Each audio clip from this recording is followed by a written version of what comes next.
ओम सभी को नमस्ते जी। जय किसान। जैसा कि बहुत से साथियों का फोन आने लग रहा था भाई, जैसे जो पुरानी परंपराएं थी उस समय पर हमारे बड़े बुजुर्ग एक फसल से ज्यादा फसल करते थे, तो उसका क्या महत्व था, वो किस तरह से हमारे लाभदायक होती थी, और हमारे जो देसी गाय के यानी कि अपने घर से ही गोबर तैयार करके खेत में डाला जाता था उसकी गुणवत्ता किस प्रकार की थी। तो हम लोग आज उसी पे बात करने जा रहे हैं कि हमारे जो बड़े बुजुर्ग जो एक फसल के साथ अन्य फसल भी लगाते थे, जो दोहरी खेती करते थे, वो हमारे लिए उस समय बेस्ट थी। यानी कि वो आज भी बेस्ट है, उस समय भी बेस्ट थी। वो इसीलिए बेस्ट थी कि हमारी जो दो मुख्य फसल आती है, एक हमारी रबी की और एक खरीफ की। अगर हम खरीफ की बात करें तो जो गर्मी की फसल है उसमें हम लोग ज्वार, बाजरा, मक्की, मक्का, तिल, उड़द, हरड़ और आप अन्य जो फसलें समय पर होती थी। तो हमारे बड़े बुजुर्ग एक फसल के साथ साथ दूसरी फसल लगाते थे। कुछ ऐसे जैसे नाइट्रोजन हो गए, सल्फर, पोटास, जिंक, वो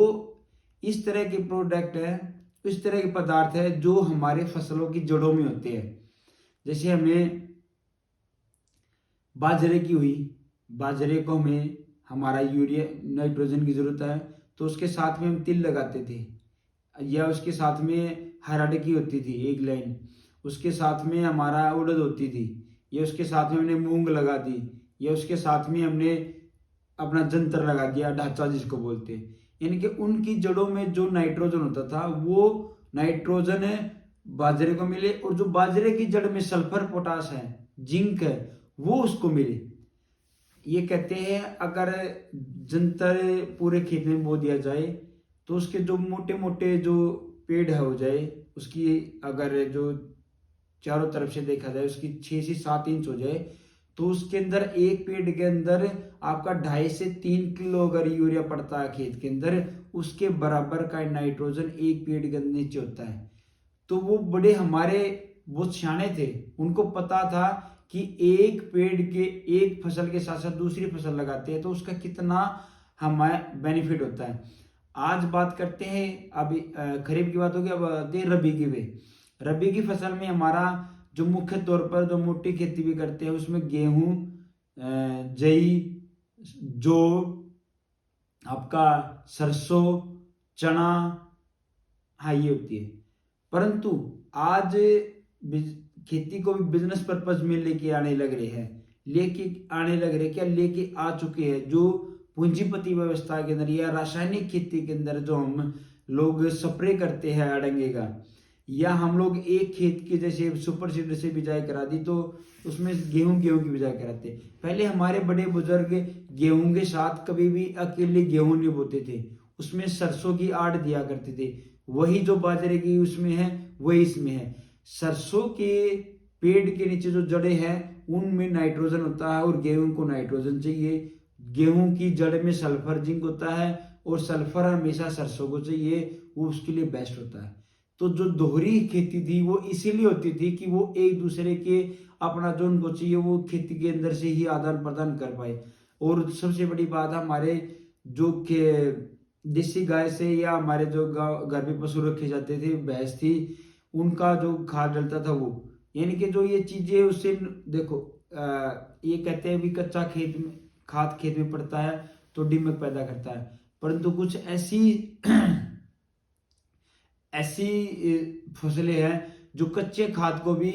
पक्के खाद के अंदर बदल देती है, उसका स्वरूप ही चेंज हो जाता है। अगर वो कच्चे खाद में या खेत के अंदर जो बोई जाती है तो उसके जो कच्चे खाद के वो भी कंटेंट उस फसल में आ जाते हैं। वही चीज ये थी कि जो दोहरी खेती प्रणाली है, दोहरी फसल प्रणाली है, वो हमें ये एक तो चीज देखी जाती है कि मैं अगर हमारे गेहूं ना हो तो हमारी सरसों हो जाएगी, अगर सरसों होगी तो हमारी गेहूं नहीं हारती। यानी कि अगर एक चीज मान के चले भाई दोनों चीज हो तो हमारे लिए बेस्ट है,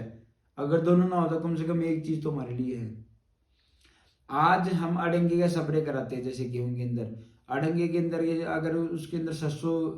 पैदा हो रही है तो वो खत्म हो जाएगी, और दूसरी चीजें वो भी खत्म हो जाएगी। हमने अब की बार अपने गेहूं को नड़ाया है, उसके अंदर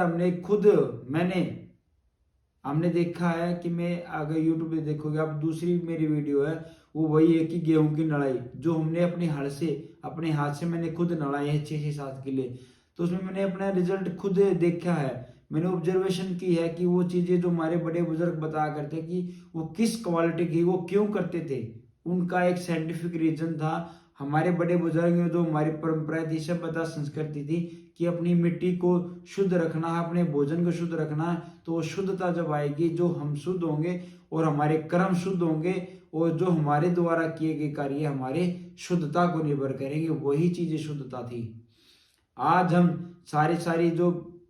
टेक्नोलॉजी पर डिपेंड होने लग रहे हैं, वो चीजें हमें कहीं ना कहीं अंधेरे की तरफ ले जाने लग रही है। आज हम प्राकृतिक खेती के अंदर जो सीखने लग रहे हैं, वो चीजें वो उस फसल की गुणवत्ता को बढ़ाती है, धरती माता की जो बंजरता की तरफ जाने लग रही है उसको नया जीवन देने लग रही है। जो हमारे बड़े बुजुर्ग 150 100 साल जीने लग रहे थे, आज उस उम्र को घटाकर उनसे आधा किया जा रहा है, यानी कि 65 से 70 साल की उम्र अगर जिस तरह से हम 32 35 साल के हैं, तो यानी कि आने वाले टाइम पे अगर हमारी ज्यादा से ज्यादा एज बताई जा रही है 65 से 70 साल बताई जा रही है। तो उन चीजों को सोचते हुए अगर हमने आज प्राकृतिक खेती का स्वरूप नहीं अपनाया, अपनी भारतीय संस्कृति को बचाने के लिए परंपरा संस्कार है उनको नहीं बचाया, तो हम लोग इसी उम्र में रहकर खत्म हो जाएंगे। ये व्यवस्था, ये तो नहीं पता कि भी अगले क्षण का नहीं पता अगले पल का नहीं पता कि क्या हो जाए, परंतु जो व्यवस्था है परमपिता परमात्मा द्वारा हमारे पंच तत्व जो हमारे शरीर बना है, भूमि गगन वायु अग्नि नीर, हमारे इन पंच तत्वों के अलावा 3 चीजें होती है, मन बुद्धि अहंकार। अगर इन तीनों चीजों को वश में किया जाए, उन चीजों को ध्यान में रखा जाए कि ये चीजें जो पंच तत्व है उनकी पूजा हमें करनी चाहिए, उनकी रक्षा हमें करनी चाहिए, उन व्यवस्थाओं को सुचारू रूप से उसी व्यवस्था में रखना चाहिए, तो वो चीजें ये मन बुद्धि अहंकार ये तीनों चीजें उनको करा सकती है। ये चीजें किसी व्यक्ति की बिगड़ जाती है तो उसके अंदर ऑटोमेटिकली इन पंच तत्वों को बिगाड़ने की शक्ति ही आती है, उनके विचार ही आते हैं।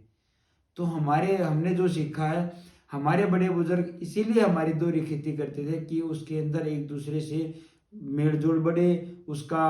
वो सहयोग ले खेत के अंदर ही, उनको बाहर से कोई भी चीजें अन्य चीजें अनावश्यक चीजें उनकी आवश्यकता ना हो। तो इसी के साथ सभी को जय किसान, नमस्ते जी, ओम।